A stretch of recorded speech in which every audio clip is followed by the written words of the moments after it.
새벽녘의 장례식장은 모처럼 고요했다. 접객실 여기저기 내 지인과 사촌들이 시체처럼 널브러져 단잠에 있었다. 상주 휴게실에서는 어젯밤 늦게 당도한 이모들과 어머니가 나란히 누워 도란도란 이야기를 나누는 중이었다. 어제가 어떻게 지나갔는지 불과 몇 시간 전이 아득한 옛날 같았다.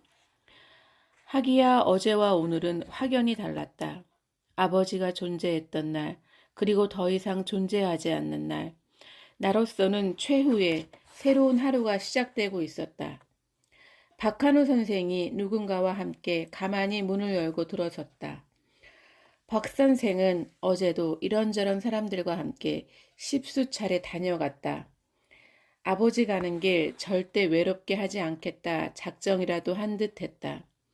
오며 가며 만나는 구례 사람들 모두에게 아버지의 부고를 전한 것인지 그가 데려오는 사람들은 이름 한번 들어본 적 없는 동창색부터 철물점 사장, 과일가게 사장, 지물포 사장 등등 각양각색이었다.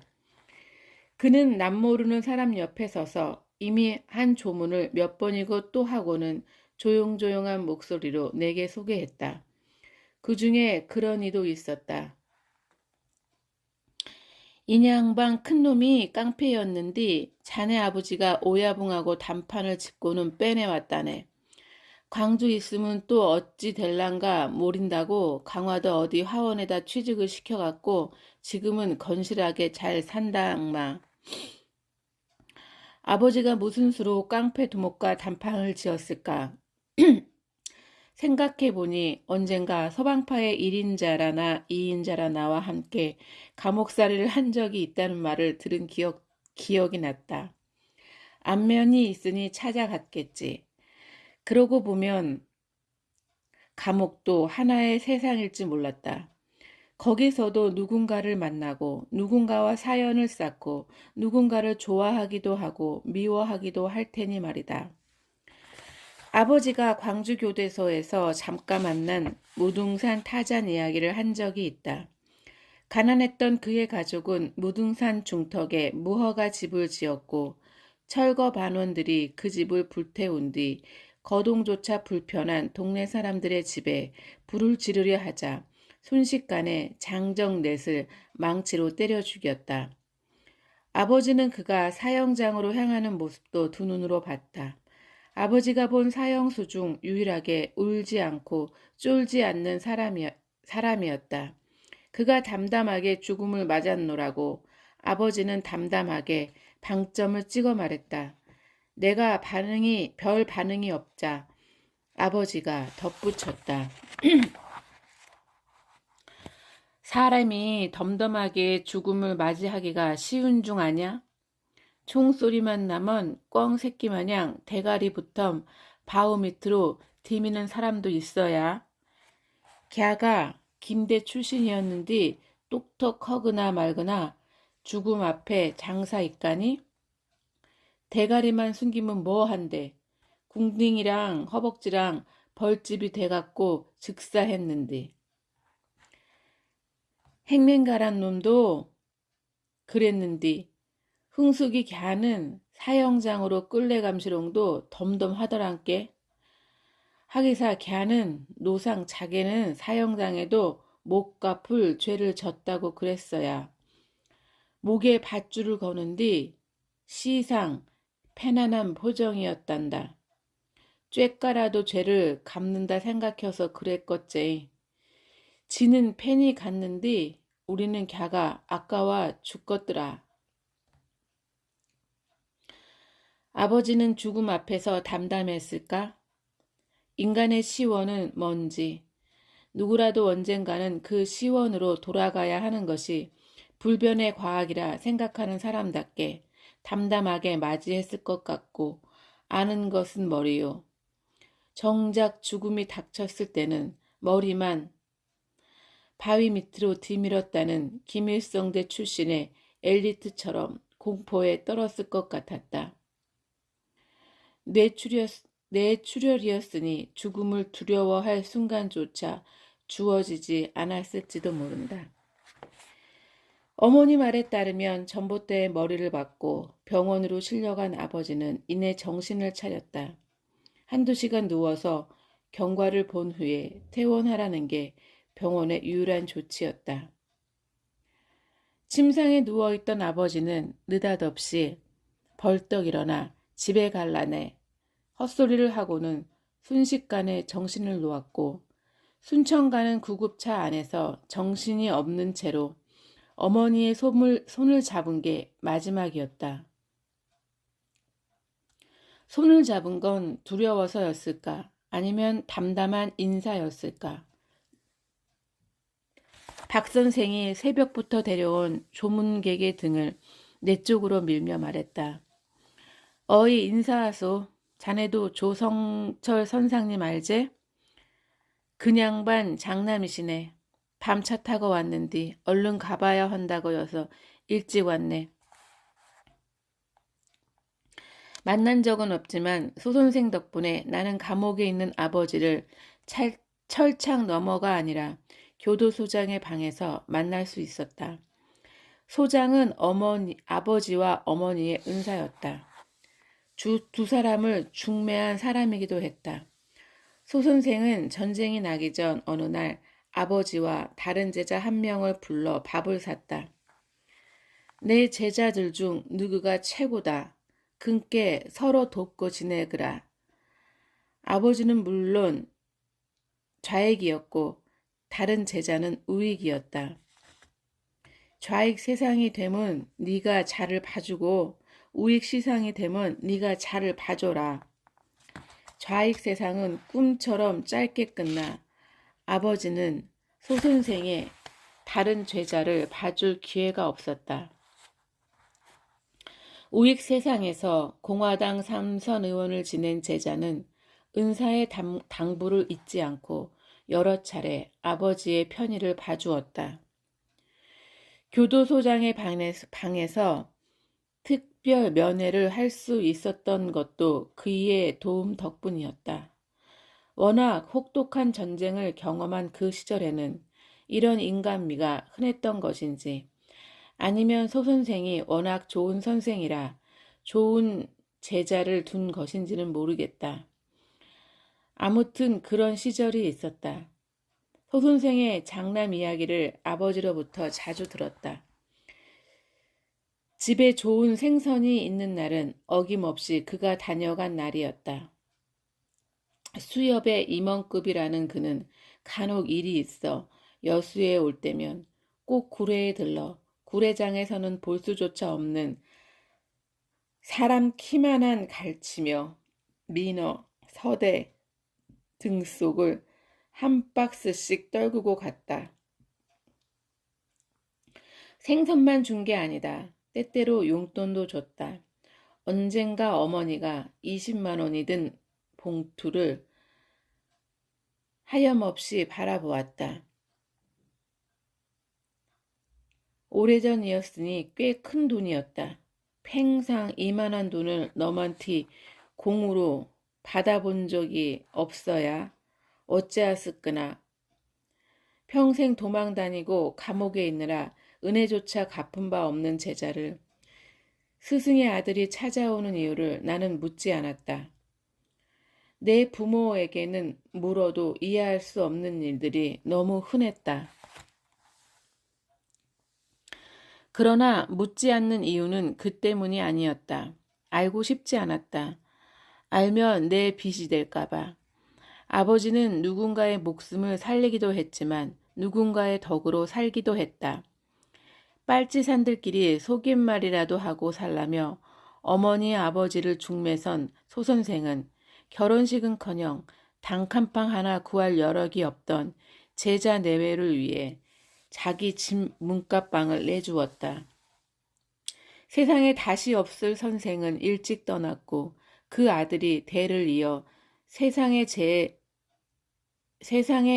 자리를 잃고 돈도 없고 이름도 없고 정처 없는 내 부모를 보살핀 것이다.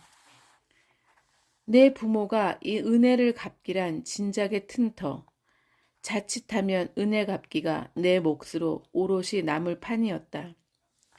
빨치산의 딸이라는 천영에 가난까지 물려받은 것으로도 지긋지긋한데 빨치산이 입은 세상의 온갖 은혜까지 물려받고 싶지 않았다.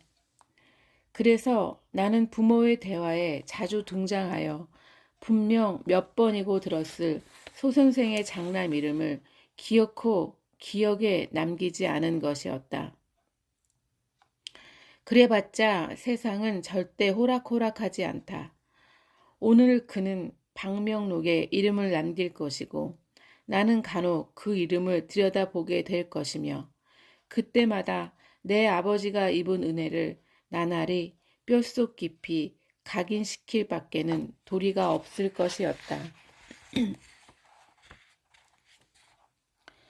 마치 그러라고 온 듯 그는 조문을 하고 얼핏 봐도 두툼한 봉투를 조이금함에 넣은 뒤 황망히 자리를 떴다. 내게 특별히 다정하지도 않았고 친절하지도 않았다. 아주 사무적으로 조문만 했을 뿐이다. 고작 5분도 걸리지 않았다. 이러려고 이 먼 길을 달려왔는지 의아할 지경이었다. 어쩌면 내 아버지가 그에게는 이 정도의 사람이 아니었을까 못된 생각도 들었다. 그러나 5분보다 더 중요한 건 서울에서 구례까지의 거리였다. 기차로 4시간, 왕복 8시간. 그는 아버지를 위해 자신의 하루를 기꺼이 투자했다. 또 올라네. 어김없이 같은 말을 남기고 박 선생은 소 선생의 장남과 장례식장을 떠났다. 주차장까지 나가 그들을 배웅했다. 소 선생의 장남은 정말 바쁜 일이 있는지 걸음이 빨랐고 뒤따르는 박 선생의 걸음은 위태위태했다. 그만 오셔도 된다는 말을 하고 싶었으나 참았다. 힘에 부치더라도 이것이 친구를 보내는 박 선생의 박식일 테니까. 아버지의 우파 친구가 사라진 길로 좌파 친구들이 몰려오고 있었다. 잠도 없는 노인네들이란 걸 깜빡 잊고 있었다. 새 음식이 몇 시에 오는지 분명 들었는데 기억나지 않았다. 문 여닫는 소리에 죽은 듯 쓰러져 있던 사람들이 하나둘 꾀재재한 몰골로 깨어나기 시작했다.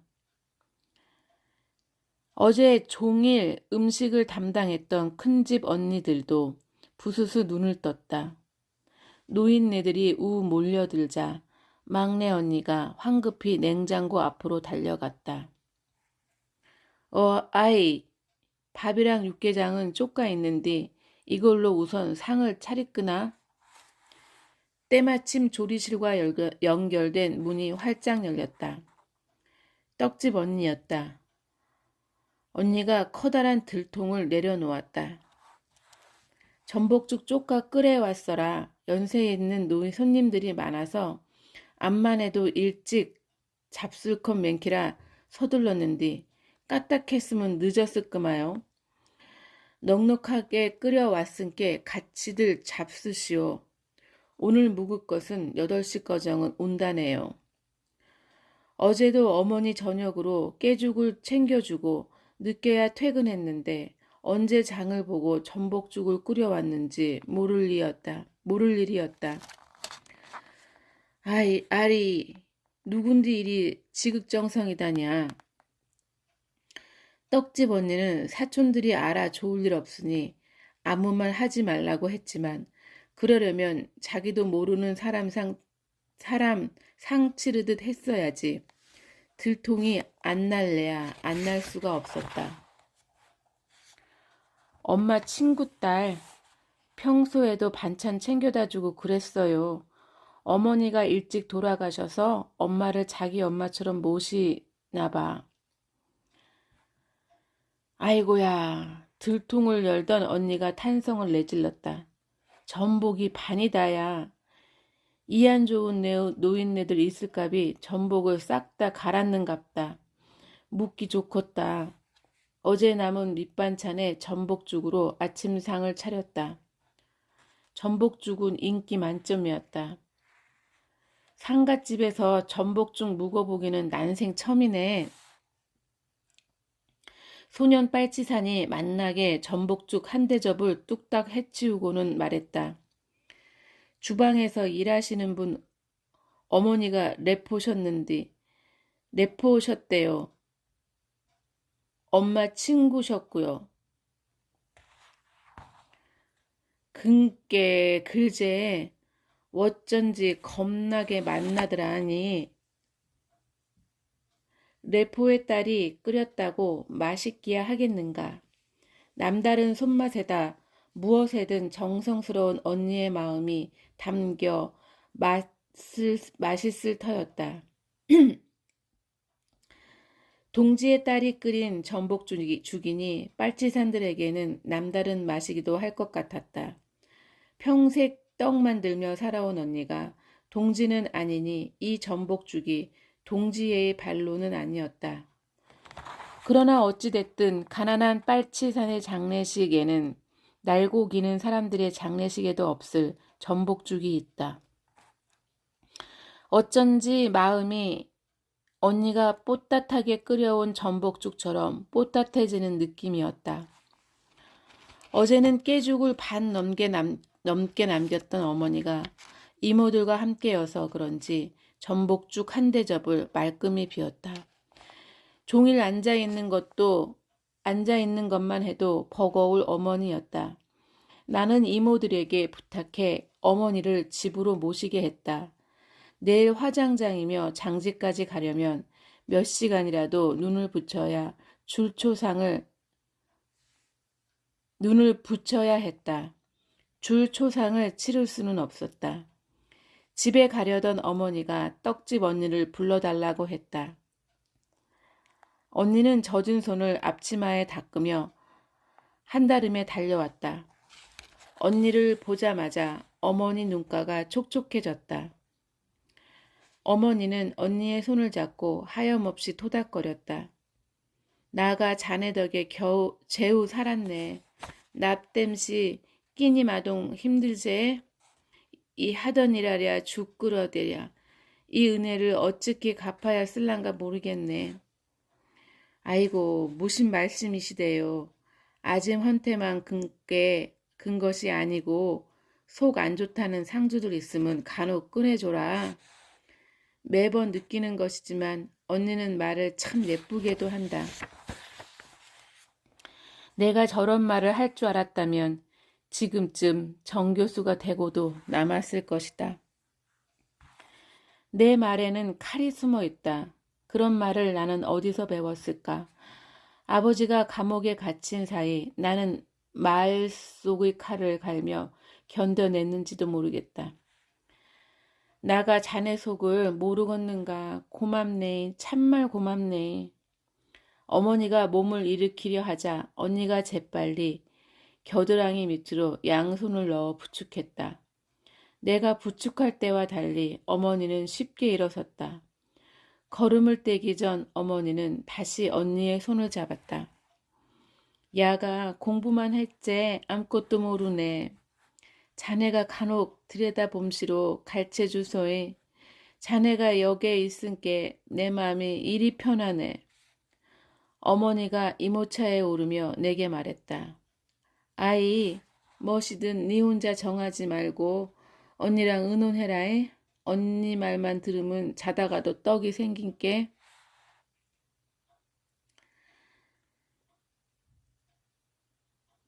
아이고 무슨 말씀이시대요. 어제 본께 배운 사람은 무엇이 달라도 다르더만요. 혼자서도 잘만 하대요. 요리 야물딱진 상주가 어디 있다고라.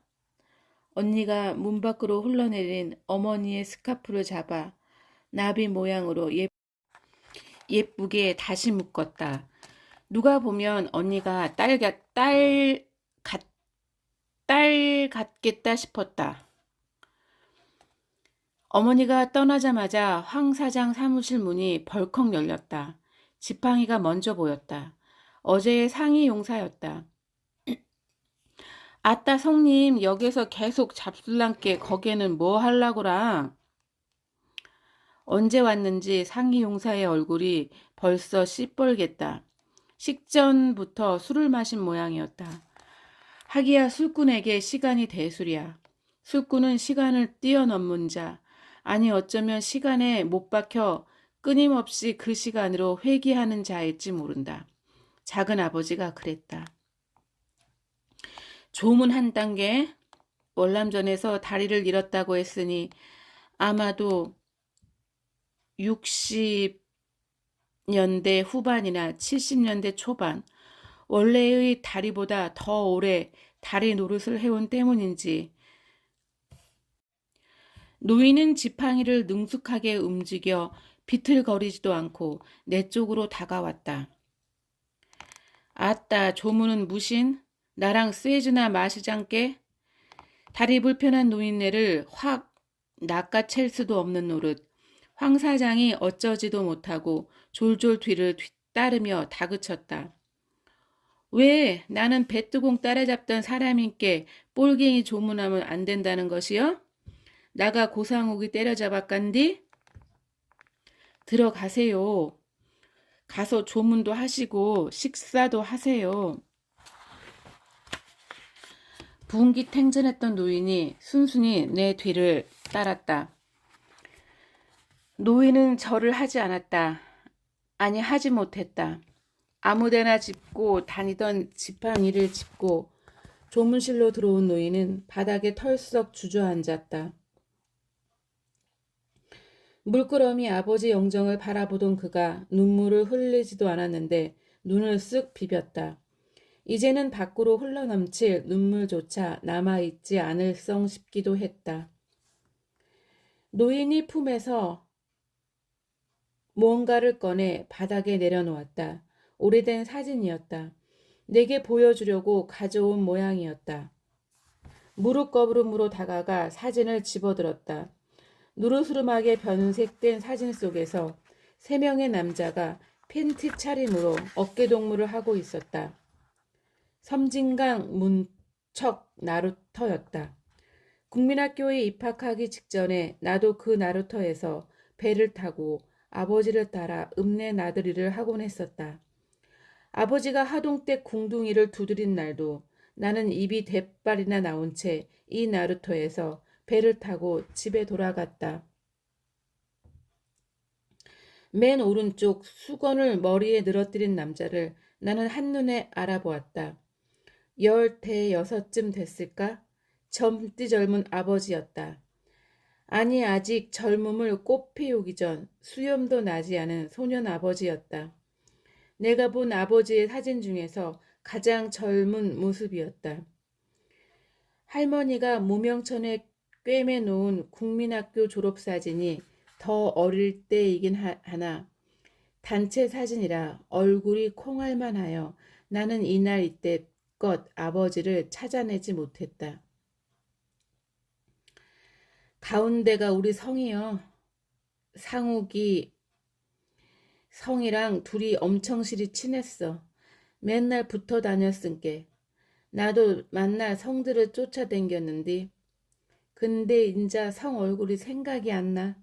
사진을 봐도 요 사람이 우리 성인갑다. 모르는 놈 보디끼 본단께. 사진 속의 아버지는 딴 사람인 듯 낯설었다. 아버지는 어릴 때의 얼굴도 지금과 크게 다르지 않았다. 아버지를 아는 사람이라면 누구라도 알아볼 수 있을 정도였다. 낯선 건 본 적 없는 싱싱한 젊음과 정면을 제대로 응시한 사팔뜨기 아닌 눈이었다. 사진 속 문척 모래사장은 지금과 달리 곱고 넓었고 흑발엔 흑백 사진임에도 불구하고 장렬하는 태양의 열기가 느껴지는 듯했다. 그 열기마저 식힐 듯 아버지의 청춘은 싱그러웠다. 아직 사회지리를 모를 때의 아버지, 10대의 아버지는 자기 앞에 놓여있는 질곡의 인생을 알지 못한 채 해맑게 웃고 있었다. 사진 속 소년 둘은 입산에 빨치산이 되었고 그 중 한 사람은 산에서 목숨을 잃었다. 형들을 쫓아다니던 동생은 형을 잃고 남의 나라에서 제 다리도 잃었다.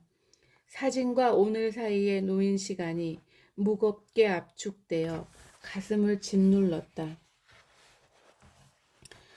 나는 이 상옥이 성만 보면 성이 나더라고.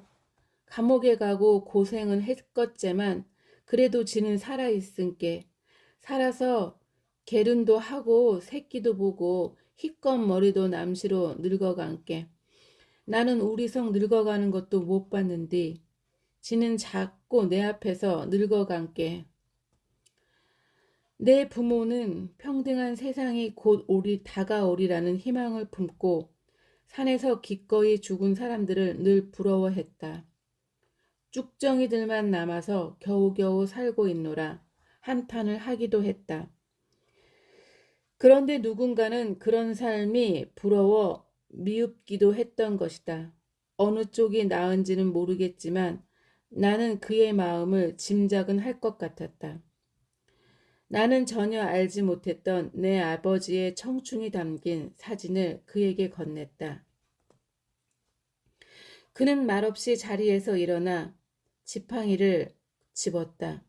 사진은 바닥에 남겨둔 채 자네 줄라고 인자 우리 성 얼굴도 잊어뿔라고. 그는 아침이라도 먹고 가라는 내 말을 들은 척도 않고 아무데나 짚었던 지팡이로 힘주어 조문실 바닥을 짚으며 걸음을 옮겼다. 출입문 앞에서 나를 돌아본 그가 무슨 말을 할 듯 달싹거리다 말했다.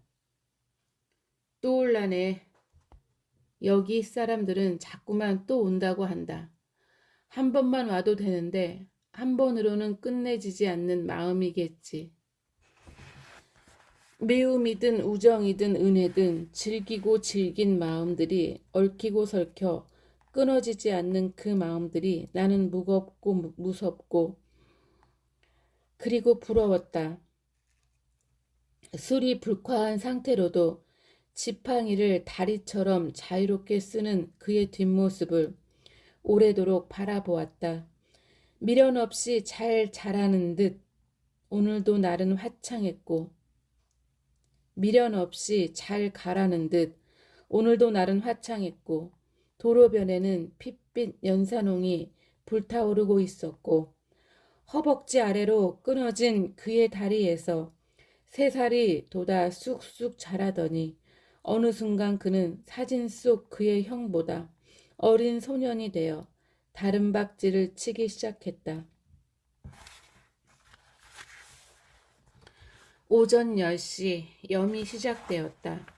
사촌들은 물론 박 선생, 박동식 오라버니, 황 사장, 김상욱 씨 등등 아버지와 가까웠던 사람들이 널찍한 통유리창 두면 앞에 몇 겹으로 늘어섰다. 금속 침대 위에 놓인 아버지의 모습은 임종 때와 별반 다르지 않았다. 아버지는 산에서 수도 없이 시신을 보았다. 동지가 바로 곁에서 내장을 쏟아내며 죽는 모습도 숱하게 보았고 까마귀가 머리 잘린 동지들의 시신을 뜯어먹는 모습도 숱하게 보았다. 아버지의 잔혹한 불운이 거대한 산맥처럼 내 앞에 우뚝 버티고 선 덕인지 나는 험한 꼴을 단 한 번도 보지 않았다. 사람들이 다치는 교통사고를 목격한 적도 없고 뼈가 부러지기는커녕 발을 삐끗해 본 적도 없다. 시신은 물론 본 적도 없다. 시속 180km로 고속도로를 달려 병원에 도착했을 때 아버지는 시체처럼 창백했다. 몇 시간 전 의식을 잃은 아버지는 얼굴의 근육이 완전히 이완되어 편하디 편안한 모습이었다. 살아있는 사람의 얼굴은 어느 근육이든 긴장한 상태인 모양이었다. 세상사의 고통이 근육의 긴장으로 드러나는 것은 아닐까 싶었다. 죽음이란 고통으로부터 해방되는 것. 아버지는 보통 사람보다 더 고통스러운 삶을 살았으니 해방의 기쁨 또한 그만큼 크지 않을까. 다시는 눈뜰 수 없는 아버지의 얼굴을 보면서 나는 그런 생각을 했다. 염사가 능숙한 솜씨로 아버지의 몸을 한쪽으로 틀어 미리 시신 밑에 깔아둔 수의를 잡아당겼다. 아버지의 몸이 하했다. 늘 새까맣게 그을렀던 얼굴도 핏기가 가신 탓인지 평소보다 하였다. 사람들은 아버지가 본 뒤부터 새까만 줄 알았다. 나는 어릴 때부터 별명이 늘 깜씨였고 누구라도 아버지 닮아 그런 줄 알았다. 아닌 것을 나만 알았다. 4살 때였다. 무슨 일이었는지 아버지와 나 둘이 읍내를 다녀오는 길이었다. 하동댁 사건이 있기 전이었는지 싶다. 내 기억은 아버지가 알몸으로 섬진강에서 걸어 나오는 순간부터 시작되었다. 여름이라 강까지 걸어오르라 땀을 흠뻑 흘렸을 터였다. 장날이 아니었는지 오가는 사람도 없고 뱃사공을 불러도 대답이 없고 아버지는 땀을 식히기 위해 미역을 감았다. 나는 왜 강물에 들어가지 않았는지 모르겠다. 평소부터 무등을 탄 덕에 땀을 흘리지 않아서였을 수도 있다. 아버지는 별 생각 없이 옷을 벗어둔, 그러니까 내가 있는 쪽으로 걸어왔다. 몸 약한 어머니를 대신해 노상 나를 목욕시킨 건 아버지였고 여름이면 무수히 계곡에서 놀았을 터이지만 그런 날들은 기억에 남아있지 않다. 그날 나는 나를 향해 걸어오는 아버지를 바라보았다. 아버지의 몸에는 러닝 셔츠 자국이 선명했다. 알몸인데도 러닝 셔츠를 입은 것 같았다. 러닝 셔츠를 입었던 상체 부위와 바지에 가려있던 하체는 하얗고 가려지지 않은 부분은 새까맸다. 그게 우스워 깔깔거리던 내 눈에 낯선 무엇인가 눈에 띄었다. 아버지의 다리 사이에서 나에게 없는 것이 달랑거리고 있었던 것이다. 뭔가 싶어 나는 뚫어져라 응시했다. 시선을 느낀 아버지가 개처럼 옆걸음으로 속도를 높여 후다닥 옷을 입었다. 그 순간 나는 내 인생 최초의 깊은 슬픔을 무엇으로도 메울 수 없는 결여를 느꼈다. 아버지에게 있는 것이 나에게는 없다. 다음 날부터 나는 아버지처럼 서서 오줌을 넣었다. 그런다고 나에게 없는 것이 생기지는 않았다. 번번이 팬티와 바지를 적셔 어머니에게 지청구를 들었을 뿐이다. 그 기억이 안개에 잠긴 섬진강처럼 흐릿하게 남아있었고 아버지의 시신을 보자 또렷하게 되살아났다. 4살 때의 아버지는 나에게 나와 같은 존재였다. 일심동체. 아버지의 알몸을 본 섬진강에서 나는 이미 아버지와 분리되었다. 그러니까 내게서 아버지를 빼앗아 간 것은 이데올로기나 국가만이 아니었던 것이다. 아니다. 아버지와 다름을 깨닫고 아버지를 닮고자 서서 오줌을 누울 만큼 아버지는 나의 전부였다. 그 아버지를 이데올로기가 국가가 빼앗아 간 것이다. 어느 쪽인지는 확실치 않았다. 다만 분명한 것은 차가운 철제 침대에 누워 수위에 쌓이고 있는 저 시신과 내가 적어도 한때는 한 몸이나 같았다는 점이었다. 아버지는 나의 우주였다. 그런 존재를, 저 육신을 이제 다시는 볼 수 없다. 지금 이 순간에도 생생하게 시간과 공간의 한 지점을 점령하고 있는 저 육신이 내일이면 몇 줌의 먼지로 화할 것이다. 마음 저 밑바닥에서 물기가 차오르기 시작했다. 눈물로 솟구쳐 나오려는 순간 누군가 나보다 먼저 울음을 터뜨렸다. 학수였다. 타인의 눈물이 가문 날의 태양볕처럼 내 마음에 가득 차오른 습기를 불태웠다. 학수 뒤로 낯익은 뒷모습이 보였다. 술에 취해 휘적휘적 걸어 나가고 있는 껑충하니 비쩍 마른 저 뒷모습은 분명 작은아버지였다. 작은아버지, 소리쳐 불렀으나 뒷모습은 멈추는 대신 걸음의 속도를 높였다. 작은아버지, 학수를 밀치고 빠른 걸음으로 작은아버지를 향했다. 언젠가 이런 날이 있었다. 작은아버지와 내가 인생의 어떤 순간을 공유한 유일한 날. 그때는 작은아버지가 나를 불렀고 나는 돌아보지 않은 채 걸음을 재촉했다. 그래봤자 작은아버지의 자전거에 금세 따라잡혔지만 고3 여름방학이었다. 연좌제라는 것을 알고 난 뒤 공부를 작파했고 당연히 성적은 바닥을 치는 중이었고 대학에 갈 계획도 없었다. 계획이 있었다 한들 그 성적으로는 어림도 없었다. 그런데 무슨 이유에서인지 고3 담임 선생님이 나를 끔찍하게 아꼈다. 부반장 어머니가 학교에 한 번 찾아오지도 않는다고, 그러니까 촌지도 안 준다고 아이들 앞에서 내 뺨을 후려친 선생들도 있었지만 가난해서 혹은 빨갱이의 딸이라서 나에게 지극한 관심을 가져준 선생들도 더러는 있었다. 고3 담임이 그러했다. 그런다고 해서 나에게 찍힌 빨갱이의 낙인이 사라질 리도 없는 터. 게다가 그 무렵에 나는 호의가 악의보다 더 비참하고 자존심 상하는 못난이였다. 여름방학이 시작되자마자 담임은 우리 반 1등부터 5등까지를 버스도 다니지 않는 두메산골 우리 집으로 보냈다. 근묵자흑이라고 사당 오락을 굳게 신뢰하여 잠을 줄이고 코피를 쏟아가며 공부하는 모범생들과 함께 하다 보면 제 아무리 엇나간 놈이라도 몇 시간은 공부를 하겠지 싶은 담임의 장깨였다.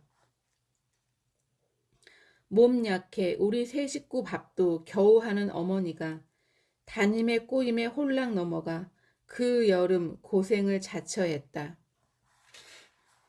아이들에게는 참으로 유용한 여름이었다.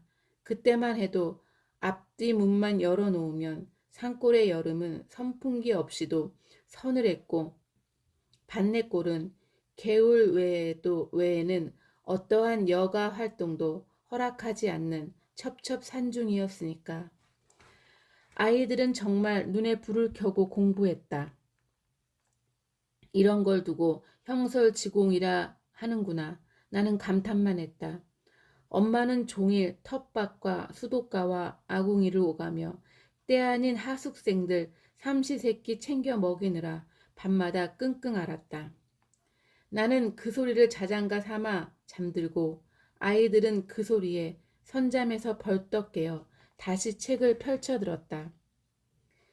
그래도 양심이 아주 없지는 않아 교과서 달달 외는 아이들 옆에 대자로 누워 소설책이나 한가로이 읽고 있는 모습을 어머니에게 보이자니 심장 어디께가 근질근질한 것 같았다.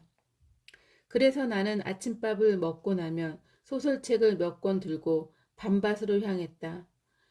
밤밭 한가운데 너럭바위라고 어른 대여섯 명 뒹굴거릴 만한 큰 바위가 있었는데 늙은 살구나무 세 그루가 호위병인 양 에어싸고 있어 여름날을 보내기에 안성맞춤이었다. 바위는 서늘하고 살구나무 늙은 잎사귀는 바람에 살랑이고 그 틈으로 잔 햇살이 너울거리고 소설이나 읽다가 단잠에 빠져들기 딱 좋았다. 여느 날처럼 까무룩 단잠이라기보다 소설 속 어떤 세상에 빠져들 참인데 이놈 병력 같은 보암 소리가 나를 다시 이 누추한 빨치산에 딸린 세상으로 끌어내리는 것 아닌가. 어른거리는 햇살을 맞고 선 시커먼 그림자는 아버지였다. 아버지의 손에서 시퍼런 낫이 들려 있었다. 아버지의 손에는 시퍼런 낫이 들려 있었다. 순간 소스라치기는 했으나 물론 그 낫은 나를 위한 용도가 아니었다. 한여름 어른 키만큼 자란 밤밭의 밤초를 베러 왔다가 입시가 코앞인데 저 혼자 팔자 늘어진 딸을 발견하고 낫을 놓을 새 없이 바위로 성큼 뛰어 올랐던 것뿐이다. 언제꺼정 이리 허투루 살라냐. 네 어매가 시방 누구 땀시 저 고생을 허는디. 인두껍을 썼으면 니도 밥값은 해야제. 그때까지 그렇게 노기에 찬 아버지 얼굴을 본 적이 없었다.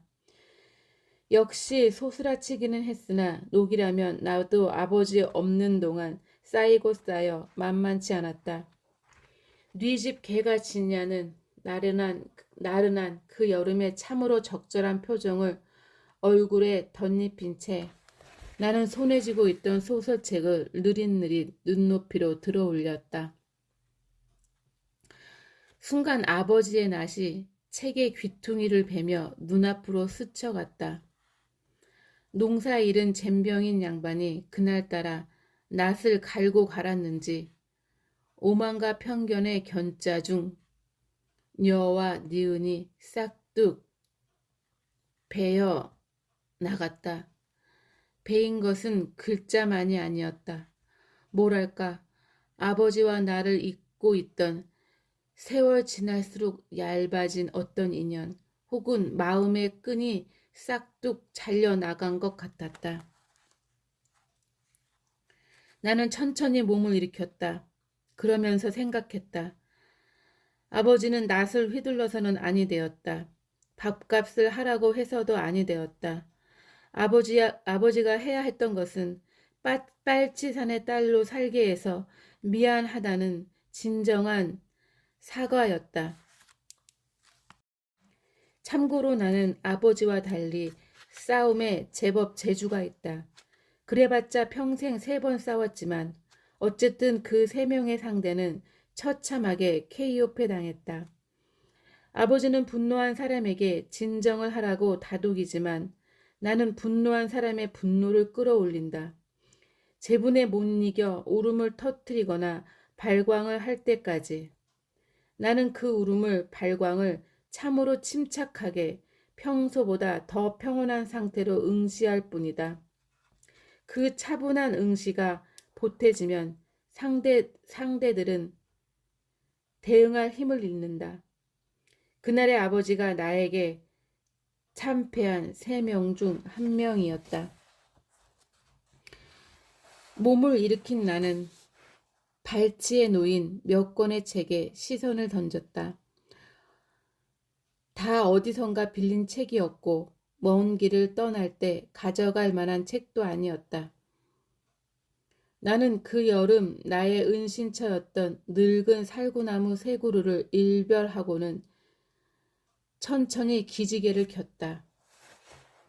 빨치산의 딸로 살아온 지난 시간들이 그 시간 동안 축적된 나의 살이며 뼈 같은 것들까지 숨으로 화하여 내 밖으로 내전져지기를 간절히 기원하며 짧은 기도가 이루어진 듯 몸이 개운했다. 나는 갑이 얕게 바위 위에서 펄쩍 뛰어내렸다. 그리고는 아버지가 잘 벼린 낫으로 베어놓은 밤밭을 성큼성큼 걸었다. 몇 걸음 걷다 뒤돌아 봤을 때 아버지는 넋을 잃은 표정이었다. 그런 아버지를 향해 나는 길 떠나는 홍길동인 양 깊숙이 허리 숙여 절을 했다. 다시는 뒤돌아보지 않았다.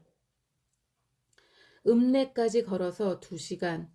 반내골이 멀어질수록 발걸음이 가벼웠다. 반내골만 아니라면, 빨치산의 딸만 아니라면 어디 가서도 잘 살 수 있을 것 같았다. 갑자기 공부에 대한 의욕도 솟구쳤다. 서울역에 도착하면 직업소개서를 찾아가야지. 이 인물을 술집에 팔아먹을 리는 없을 테고 식모자리를 소개해달라고 하면 되겠다. 틈틈이 공부해서 검정고시를 보자. 그런데 서울 갈 여비는 어떻게 마련해야 하나. 큰 고모는 짠순이라 안 줄 테고 작은 고모는 돈이 없을 테고 엄마 친구를 찾아가면 되겠네. 근데 무슨 거짓말로 돈을 빌리나 뭐 그런 생각들을 하며 나는 신이 났다. 빨치산의 딸이 아닌 헛된 인생이라도 기꺼이 받아들일 수 있을 것 같았다. 그날 나는 한여름 땡볕속을 더운 줄도 모르고 땀이 흐르는지도 모르고 날아갈 듯 걸었다. 모퉁이를 돌면 포도밭을 지나면 면 소재지. 콧노래를 흥얼거리며 걷는데 뒤에서 자전거 소리가 들렸다. 아버지인 줄 알았다. 걸음의 속도를 높였다. 아리야, 숨을 헐떡이며 내 앞으로 끼익 자전거를 세운 이는 뜻밖의 작은 아버지였다. 작은 아버지를 반내골 아닌 곳에서, 그것도 단둘이 대면한 것은 처음이었다. 그 자체가 어색했다. 나는 자전거를 비켜 내쳐 걸었다. 작은 아버지의 자전거가 천천히 나를 따라왔다. 자갈투성이인 신장로에서는 자전거로 천천히 가기가 더 힘든 법이다. 자전거가 빗둘빗둘 흔들리는 게 뒤통수에 눈이라도 달린 것처럼 분명하게 느껴졌다. 면 소재지를 지나고 저수지를 지날 때쯤 작은 아버지가 불렀다. 아리야, 고만 가자.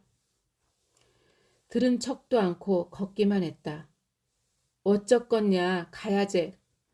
돌아가야 한다는 것인지 내쳐가야 한다는 것인지 가늠하기 어려웠다. 섬진강이 보일 때까지 작은 아버지는 말이 없었다. 끼깃거리는 자전거 소리에 언제부턴지 숨이 막혔다. 섬진강을 건너면 군부대를 지나면 숨이 탁 트일 것 같았다. 섬진강까지는 내리막길이었다. 작은 아버지의 자전거가 나를 앞서 달리기 시작했다. 어느 순간 자전거가 보이지 않았다. 아리야, 작은 아버지가 원두막에서 나를 불렀다. 요놈으로 목이나 축이고 가자. 어린 시절 아버지와 읍내 나들이를 할 때 배를 기다리면서 수박을 먹곤 했던 먼 친척의 수박밭이었다. 울컥 목이 메었다. 목이 찢어질 듯 마르기도 했다. 나는 섬진강과 양쟁이들, 읍내가 한눈에 내다보이는 원두막에 앉아 작은 아버지와 말없이 수박 한 통을 다 먹었다. 작은 아버지는 지독한 담배 연기를 피워 올리며 무심히 읍내 쪽에 시선을 던져두고 있었다.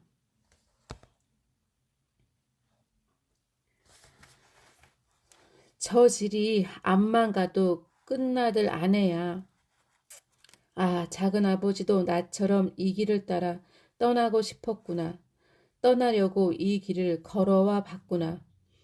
그런데 왜 떠나지 못했냐고 나는 묻지 않았다. 묻지 않아도 어쩐지 알 것 같았다. 우리는 가자 못 간다 실랑이도 없이 아무 일도 없었던 듯 왔던 길을 되짚어 돌아갔다. 작은 아버지는 우리 집 살인문 밖에 자전거를 세우고 내가 내리기를 기다렸다. 쉰내 풀풀 나는 작은 아버지의 등에서 떨어지는 게 시원섭섭했다. 이 쉰내 같은 게 혈육인가 싶었다. 나를 데리러 오가느라 벤 그 쉰내가 정겨운 듯도 역겨운 듯도 했다. 나를 앞질러 자전거를 세웠던 작은 아버지처럼 나도 앞질러 길을 가로막았다. 역시 작은 아버지였다. 말없이 작은 아버지의 팔을 잡아 끌었다. 2, 3초 만에 작은 아버지의 팔이 순순히 나를 따라왔다. 오늘도 그날처럼 햇살이 따가웠고 작은 아버지의 몸에서는 쉰내 대신 술내가 풀풀 풍겼다. 접객실로 들어서자마자 눈썰미 좋은 큰언니가 호들갑을 떨며 달려나왔다. 아이고 작은 아베 잘 오셨네 잘 오셨어. 하모 와야지. 언니들이 우 몰려나와 작은 아버지를 끌고 갔다. 작은 아버지 몸피가 언니들 정도밖에 되어 보이지 않았다. 말라서 그렇지 키는 훌쩍하게 컸는데 키조차 쪼그라든 모양이었다. 그 여름날 작은 아버지가 웅얼거리던 말이 까맣게 잊고 있던 말이 불현듯 기억의 표면으로 솟구쳤다. 한 등에 두 짐 못 지는 법인디. 섬진강이 보이는 내리막길에서 자전거에 올라타며 작은 아버지는 분명 그렇게 혼잣말을 했었다. 그러니까 그날 작은 아버지는 나를 뒤따라오며 내 등에 얹힌 두 짐을 보았던 것이다. 자기 등에도 평생 얹혀 있었을 두 짐을. 그 짐이 버거워 작은 아버지는 떠나지도 못하고 살지도 못하고 술에 취해 한평생을 흘려보낸 것일까. 아버지의 살아남은 유일한 형제를 위해 나는 소주병을 꺼내들었다. 기왕 취해 보낸 일평생 하루쯤 더 보탠들 무슨 상관이 있겠는가. 그것도 그 원흉이 간 자리인데